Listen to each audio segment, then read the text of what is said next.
Una pregunta frecuente es ¿por qué utilizo tanto la Biblia para exponer puntos y dar ejemplos? Y la respuesta es muy simple. Es el libro más vendido del mundo, es decir, que es uno de los más conocidos y a riesgo de caer en la tendenciosidad, también es el libro con las interpretaciones más polarizadas. Hasta parece que los escritores nos gastaron una jugarreta, escribiendo textos y dando lecciones que en la posteridad resultarían en extremo confuso. Y es que dar lectura a la Biblia supone un desafío. Por supuesto que cualquier individuo puede abrir su Biblia y comenzar a leer. Sin embargo, hay que aceptar que esa práctica ha causado diversas confusiones. Y es que para poder tener un panorama más amplio y poder dar interpretación a textos que fueron escritos hace siglos, es importante tener en cuenta algunos puntos importantes. Como lo he expuesto en videos anteriores, tenemos que saber que la Biblia es una colección de varios libros, escritos en lenguas antiguas y que además de eso, existieron traductores diversos y en algunos casos con intereses diversos. Sería complicado saber con exactitud qué fue en realidad lo que nos quisieron decir los autores de los relatos que componen aquel gran libro. Ya no están, ya no podemos ir a preguntarles, no podemos acudir más a ellos para que nos expliquen acerca de su obra, pero honestamente para un servidor no es necesario, porque la respuesta también es muy simple. Como también ya lo expliqué en videos anteriores, los escritores de aquellos tiempos eran poseedores de un conocimiento al que se le denominó ocultismo. Y no se trata de alguna superstición. El ocultismo es justo como la palabra lo dice, es conocimiento que permanece oculto y ya. No se trata de cosas extrañas ni de las inferencias de algunas personas. El ocultismo es un conocimiento que según el sistema debía permanecer oculto, y por eso se le llamó ocultismo. ¿Pero por qué? La respuesta a esa pregunta te la dejaré como tarea. Cuando la encuentres, tus ojos se abrirán más que nunca antes. En ese entendido, los escritores de aquellos relatos poseían un conocimiento que era prohibido, que no se debía compartir, un conocimiento que de ser divulgado llevaría a la muerte a su transmisor. Así que, ¿cuál era la manera de conservar conocimiento milenario y expresarlo? ¿Cuál era el método de transmitir a las generaciones postreras tanto valor sin perder su autenticidad y que pasara inadvertido? En ese tiempo no se podían ventilar verdades universales a la cara sin que fueran quemados los papiros que llevaban la instrucción. Así que los sabios antiguos tuvieron una estupenda idea. Usaron un vehículo que llamaron historia para transmitir ese conocimiento. Usaron relatos que pasaban por historia secular para guardar, para encriptar toda esa sabiduría. Y así cuando los textos llegaron a los ojos de las masas ignorantes, no lograrían darse cuenta de lo que estaba escondido en innumerables historias que daban a conocer verdades existenciales y pasarían desapercibidas. La escuela de pensamiento que nos conducía a dar lectura a la Biblia e interpretarla de manera literal debe ser exterminada, porque no fue escrita con ese sentido, no fue escrita para ser un registro o un almanaque.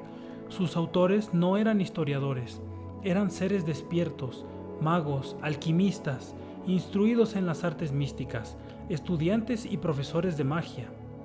Y fue así, justamente, que dejaron sus lecciones en papel y tinta para la satisfacción y libertad de las generaciones futuras, pues ellos conocían el ambiente de sumisión que se sufría en aquel tiempo y que no estaría pronto a terminar, y también sabían que de no dejar aquel valiosísimo legado, ahora no tendríamos las herramientas para romper aquellas cadenas.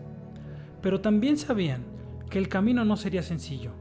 Sabían bien que sus palabras se prestarían a la burla y el chantaje, pero era mejor despertar a uno, por lo menos, a dejar morir las instrucciones de libertad y justicia. De todos modos, ahora tenemos lecciones que solamente un alquimista puede comprender. Solamente un estudiante de las artes mentales y energéticas puede detectar el conocimiento que llevaban aquellos relatos hechos prosa, aquellas historias que se asemejaban a la realidad de un mundo físico, pero que en realidad eran de carácter mental. El alquimista no es un individuo jugando con sustancias para convertir metales vulgares en oro. Un alquimista es un individuo que juega con la supuesta realidad. Un alquimista es aquel que dirige sus corrientes mentativas para formar y deformar, para convertir, para hacer y deshacer, para transmutar. La alquimia jamás fue una ciencia de lo físico, aunque tiene una estrecha relación. Jamás se trató de elementos físicos, aunque sus resultados siempre han sido visibles en el mundo físico. La alquimia siempre se trató de conocer las leyes que rigen el universo y usarlas a favor del alquimista, de usar la ley en contra de la ley, de jugar con las frecuencias, de evitar estados mentales desagradables a fin de encontrarse con otros más agradables. Y el conjunto de todo este conocimiento se le llamó magia, y más tarde fue denominado como ocultismo. Y este término no debe causar confusión, simplemente se trata de un conocimiento que estuvo oculto y nada más.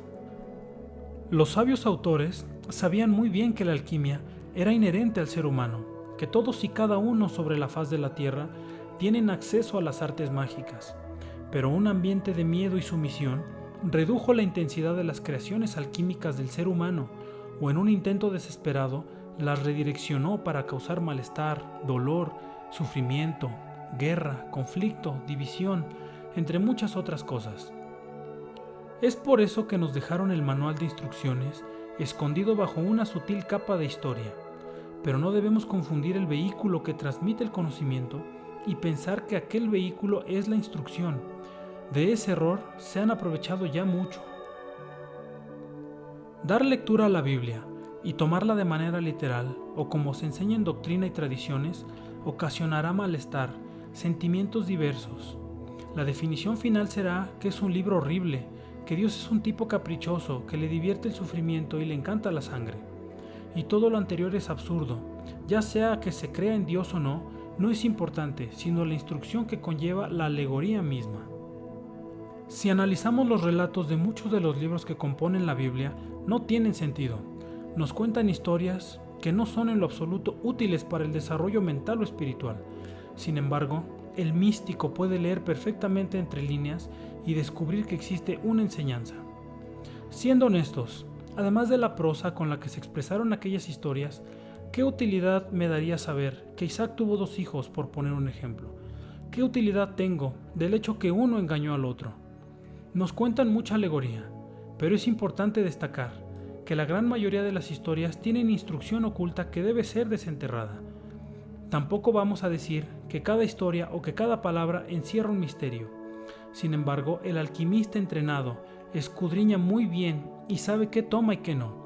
El místico sabe bien en dónde hay oro y en dónde hay solamente plomo. No perderá su tiempo rebuscando interpretación. El místico, ni bien escucha las historias, sabe lo que significan. Tan simple como observar la historia, en donde Abraham es puesto a prueba y se le pide que ofrezca la vida de su propio hijo en sacrificio. Dios le dice a Abraham: toma tu hijo que tanto amas.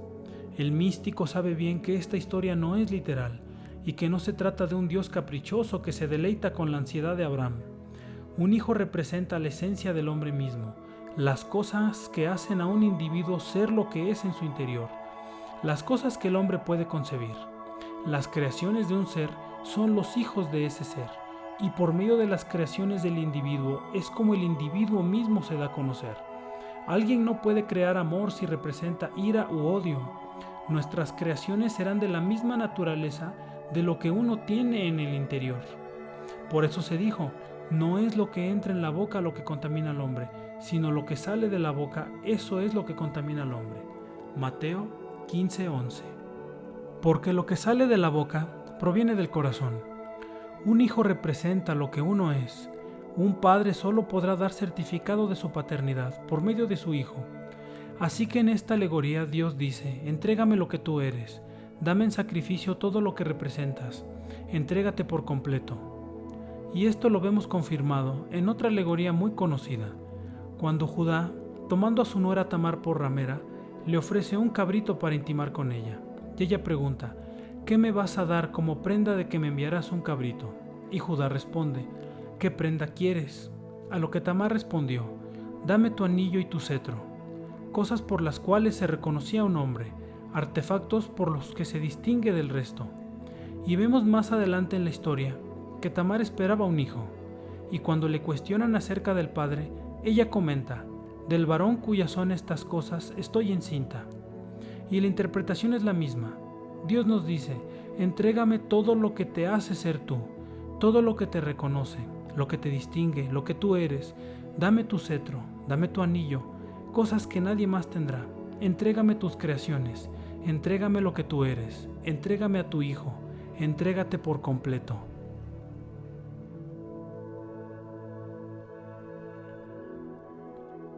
En la descripción de este video te voy a dejar los enlaces para que puedas leer totalmente gratis cualquiera de mis libros. También te dejaré los enlaces en caso de que gustes adquirirlos en Amazon.